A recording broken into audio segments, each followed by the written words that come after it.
Albert Einstein द्वारा 6 परिस्थितियां जहां आपको चुप रहना चाहिए।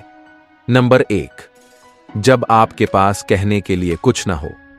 यह जरूरी नहीं है कि आप सिर्फ इसलिए कुछ योगदान दें क्योंकि आपको लगता है कि आपको ऐसा करना चाहिए।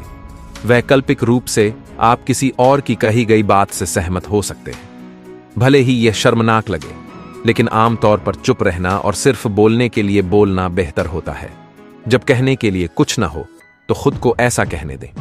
आप जो कहते हैं उसमें सावधानी बरतें, क्योंकि एक बार बोले गए शब्द सिर्फ माफ किए जा सकते हैं, भुलाए नहीं जा सकते।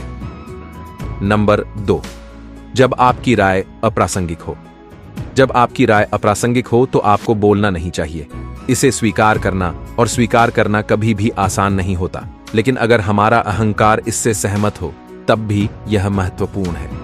जब आप किसी समस्या के बारे में पर्याप्त नहीं जानते, दूसरे लोग विशेषज्ञ हैं या आपकी राय का दूसरों पर कोई प्रभाव नहीं पड़ता, तो अक्सर चुप रहना ही सबसे अच्छा होता है, क्योंकि ऐसा करना सबसे समझदारी भरा काम है। किसी ऐसे व्यक्ति के लिए चुप रहना सबसे अच्छी प्रतिक्रिया है जो आपकी टिप्पणियों की सराहना नहीं करता। नंबर 3, जब आपकी निर्णय क्षमता कमजोर हो। जब आपको स्पष्ट रूप से सोचने में समस्या हो रही हो तो अपना मुंह बंद रखना सबसे अच्छा है। इसके कई संभावित कारण हैं, जिनमें थकावट, नशे में होना या क्रोध या चिंता से अभिभूत होना शामिल है। इस परिदृश्य में अपना मुंह बंद रखना सबसे अच्छा है। यदि आप ऐसा नहीं करते हैं तो आप कुछ ऐसा कह सकते हैं जिसका आपको बाद में पछतावा होगा।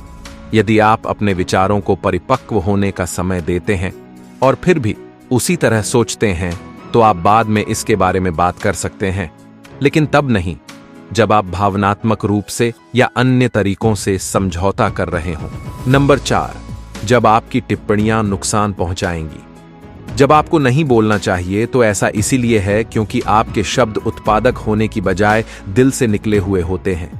हाँ, ऐसे समय होते हैं जब दूसरों को सच सुनने की जरूरत होती है, भले ही यह कितना भी दर्दनाक क्यों ना हो, लेकिन यह उदाहरण जितना हम समझते हैं उससे कहीं ज्यादा आम है।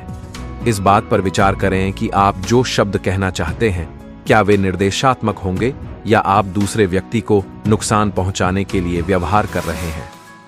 नंबर 5, जब न बोलने का निर्देश दिया जाता है। अगर यह स्वीकार करना कि आपकी राय अप्रासंगिक है अहंकार के लिए मुश्किल है, तो चुप रहने का आग्रह करना और भी मुश्किल है। कुछ स्थितियों में, जैसे कि काम पर या अन्य सेटिंग में, आपसे पीछे हटने के लिए कहा जा सकता है और यह हमें बोलने के लिए प्रेरित कर सकता है। संख्या 6, जब अपर्याप्त साक्ष्य हों। वास्तव में कुछ मामलों में हम परिकल्पना करने और बोलने के लिए स्वतंत्र हैं, भले ही हमारे पास साक्ष्य की कमी हो।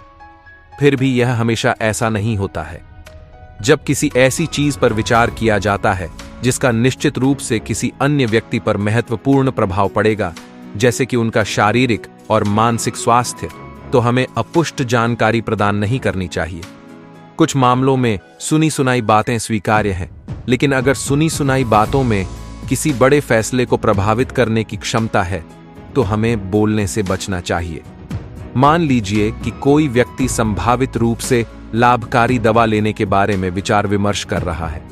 किसी मित्र के बारे में अफवाह न फैलाना बेहतर है जिसने उस दवा का इस्तेमाल किया और नकारात्मक प्रभावों का अनुभव किया, जब तक कि आप आश्वस्त न हो कि यह सच है। इसलिए उस आग्रह का विरोध करना और इसके बजाय चिंतन करना उचित है। हमें चुप रहने के लिए क्यों कहा जा रहा है?